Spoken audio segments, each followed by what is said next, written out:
Thank you, and thank you, David, for the introduction. So I've dropped service users, as you can see from the title, and that's simply because of time, but I'm very happy to share the research, the partner research to the piece that I will talk about with you if you catch me today or email me later, no problem at all.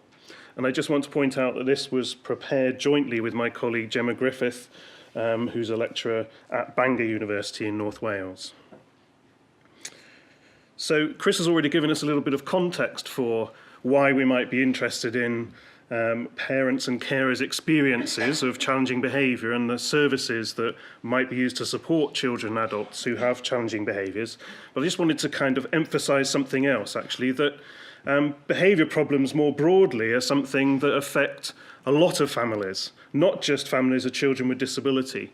And in fact, this is a summary of some data from our analysis from the Office for National Statistics Child and Adolescent Mental Health Surveys in the UK, which surveyed about 18,000 children and young people and their families.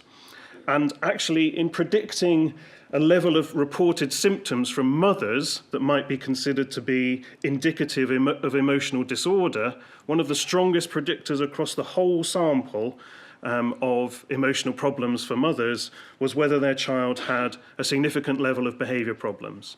So this is actually a pervasive issue, although obviously it is much more relevant and much more prevalent when it comes to families of children with disability. But that's another part of the context of being interested in this issue.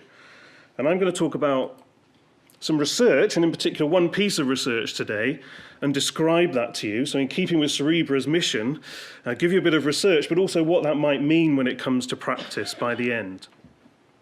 So I'm going to talk about this piece of work that carried out with Gemma, that actually she led on, that was about the experience of having somebody with challenging behaviour in the family, and also the connection with services and supports that may or may not be available.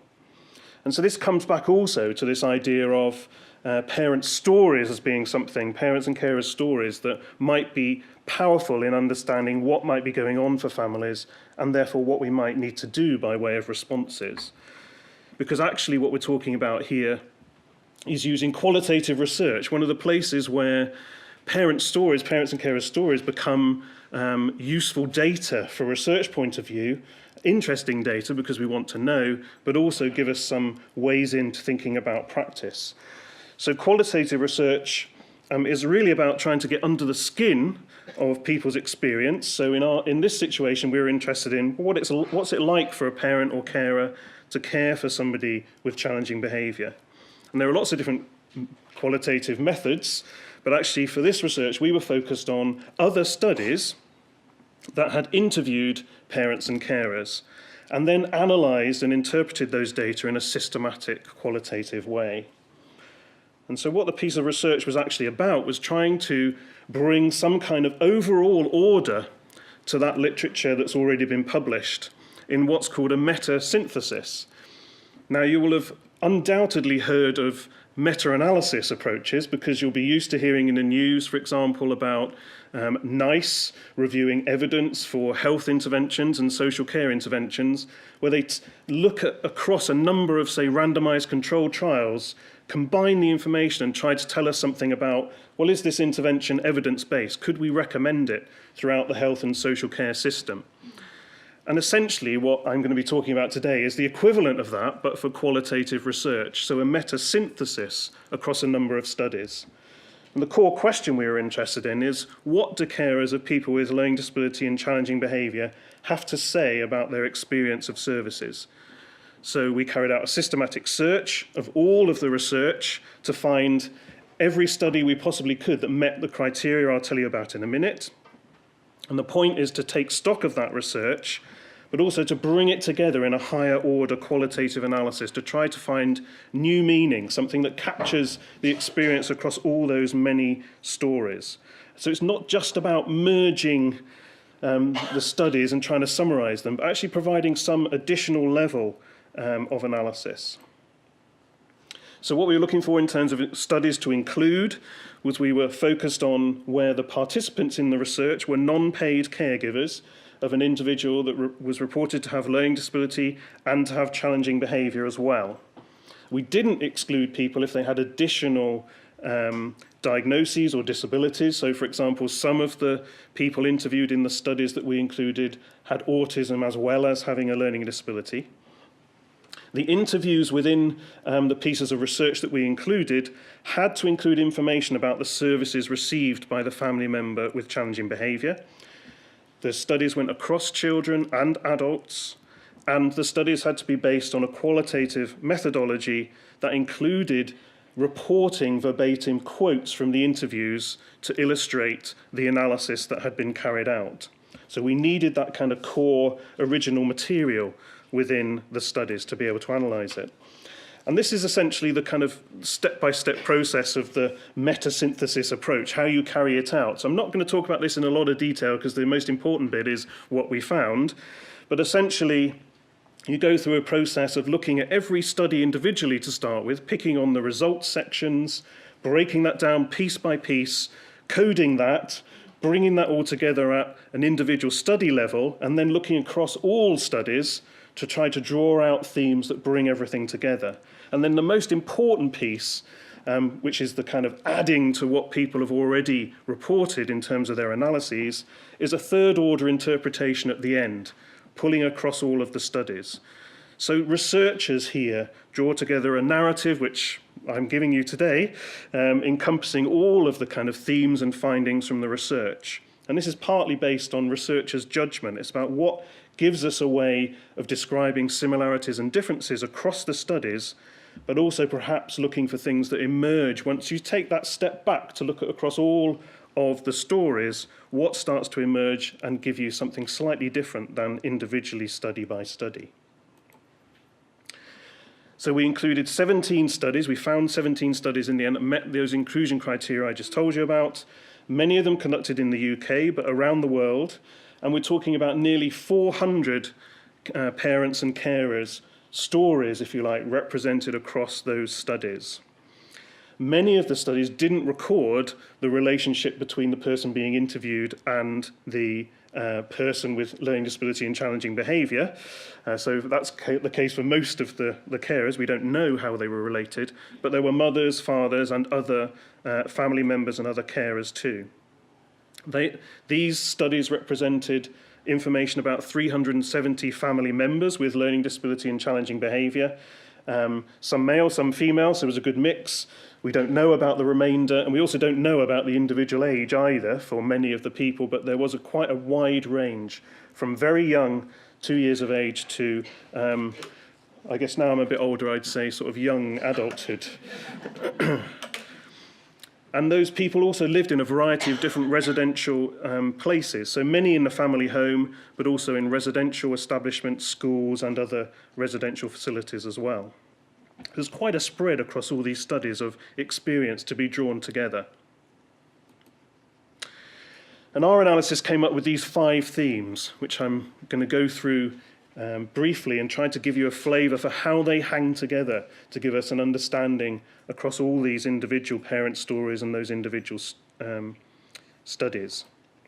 So first theme is an interesting one. It's kind of a very, very obvious one, but one that actually was not explicit in any of the individual studies' analyses. But when you took that step back to look across them all, it was something that really emerged for us very, very clearly. In many ways, because it was so clearly unsaid, but was clearly there, if you see what I mean. So it was very clear that parents and carers had a very deep love for their relative with learning disability and challenging behaviour. So I've got an example quote there about how that translates into how they support their relatives. So at home, we try to give Andrew a little bit of independence and privacy. So a real element of respect in that. And this, I won't go into lots and lots of examples of this, but actually what it did was underpin everything else. So to understand how parents were responding to services and thinking about the impact on themselves as well, which I'll come on to in a minute, it's really important to remember that those responses are grounded in that experience of love for their relatives. So it's a very important aspect that runs through everything. It's not something that stands on its own here as an individual theme. It underpins everything. The second thing that came out very clearly was interesting parents talking about how essentially their own identity had been altered a bit by having a person with learning disability and challenging behaviour in the home. So some talked about a loss of some aspects of their identity. So I'm not allowed to be a person, I'm just Penny's mum that cares for her 24 hours a day. That loss of identity wasn't always negative, and that's why we've called it altered identity. So an example here, I'm not worried about what I'm missing out because none of it, if I didn't have him, referring to her son, none of it is worth anything anyway. But one of the key things that was very clear about this impact on identity was that this impact on social identity seemed to be something that was exacerbated by challenging behaviour, but also something that was exacerbated over time as their child or relative grew older. So a couple of quotes here that illustrate that. So this is a partner referring to his partner. She was in prison virtually because of his behaviour. She couldn't even go out in the garden without him misbehaving. We didn't get any visitors as they were too scared of him to come round. It was a lonely life. And then another one, it's growing up that has separated me with the outside world, with Arturo, because you are limited to where you can go with him because of his behaviour problems. And the third theme was parents and carers talking about the impact of crisis management approaches. So getting to the stage where they feel like they're absolutely pushed to having to use approaches to manage a crisis they would rather not get into. And this is because they talked about the physical impact of challenging behaviour on themselves, but also the emotional impact. So it's the most distressing thing possible to watch your child self-harming. As a mother, it kills you.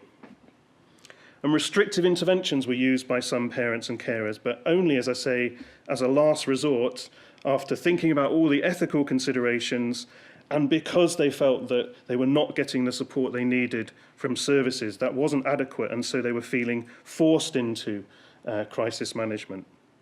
And what's interesting about this identity issue and also the crisis management issue is it's very closely related to their perceptions of services.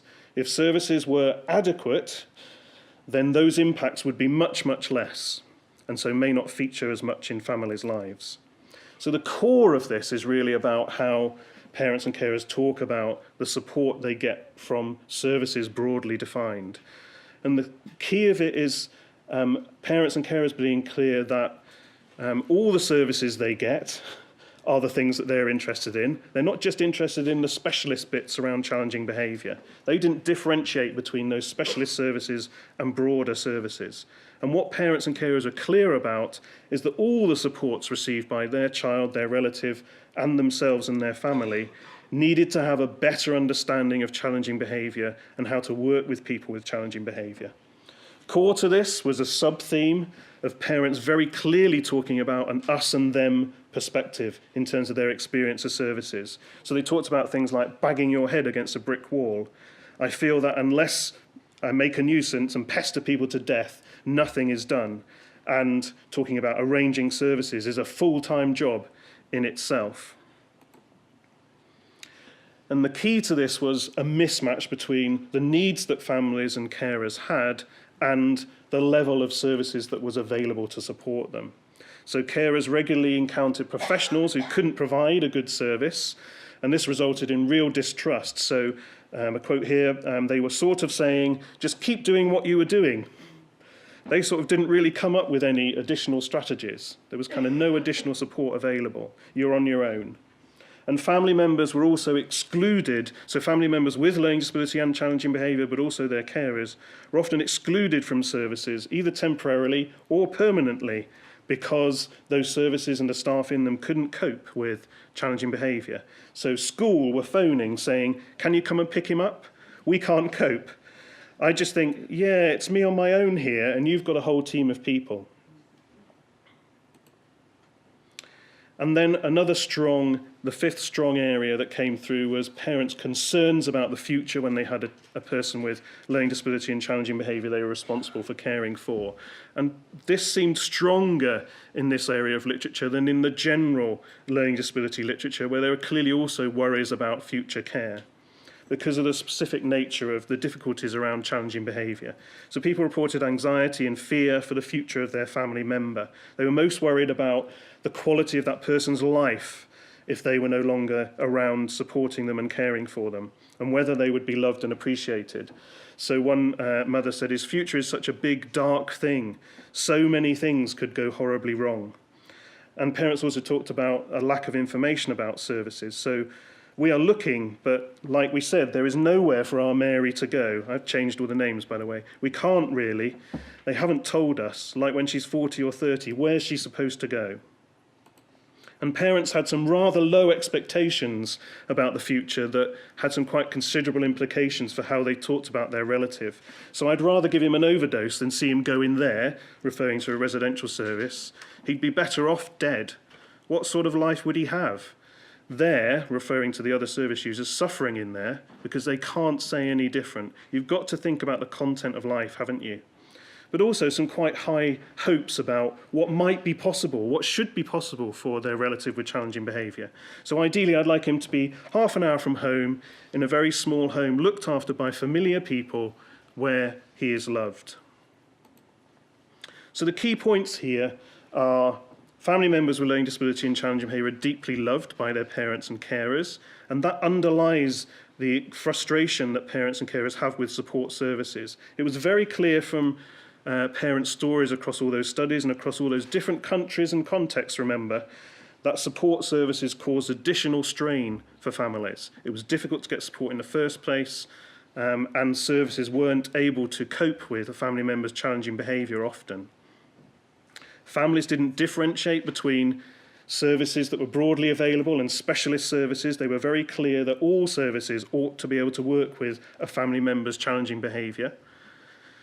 And actually the impact on both their use of crisis management approaches they didn't really want to use, and also the impact on their own identity, would be much reduced if services were better able to support them and cope with challenging behaviour themselves. And of course, families and carers are very worried about the future care for their family member, based on their experience so far, essentially. So what does this all mean? What might services need to do to respond? What's the implications? Well, one way to look at that is to ask parents themselves. This is not our work, and I'll just mention briefly in a minute whose it is, but it comes from 2 workshops with family carers, one with parents of younger children who had challenging behaviour and learning disability, and one with parents of children near to or going through transition to adulthood. So overall about 20 family carers, and they were asked to talk in focus groups about what works, what has worked, what doesn't work, and what's needed to deliver the outcomes they wanted for their child with learning disability and challenging behaviour. That information was grouped together and summarised in a graphic that was developed and then shared with family carer members. And I'm just going to share with you that graphic here. So this is it, which I can't spend lots of time on, and want to point out a few small things. So overall, it's a really nice structure here in terms of thinking about what's important early, what's important when children are in childhood, and what's important in that transition and moving into adulthood. It's really good that it helps to clarify how that relates to positive outcomes, but also what services should be doing by way of response. I'm going to point out these things that are covered by these red blobs or circles. So up the top left there, parents are saying that every age their children need a key worker to help them through the system, and for everybody within the system to be using a positive behaviour support approach proactively. So they're very clear that continuity of a professional and services is really important. And again, they're making this distinction, or not making this distinction, about the nature of specialists versus other services. They're saying people ought to have those positive behaviour support competencies in every context, so that their children are not going to be excluded. The second blob down says, if you can't read it, support for the practical and emotional difficulties we face. So really significant that that emotional impact on families, that additional impact is something that families need support with. And then when it comes to what's important for government, local authorities and health systems to do, deliver long-term planning and clear pathways. So again, tapping into this idea of the future and what that means and what needs to be there to help families feel much more positive about the future. Now, this comes from some work called the Early Intervention Project that's joint between the Council for Disabled Children and the Challenging Behaviour Foundation. I can give you these details if you don't quite get them down now, but there's an email to link up with and participate if you like, and some stuff online as well. So thank you to them for agreeing that I could show you that graphic as a summary of what our research data might mean in terms of practice. And I hope you can see a good match between what we're finding in research and actually what parents are very clearly saying they need by way of supports. Thank you very much.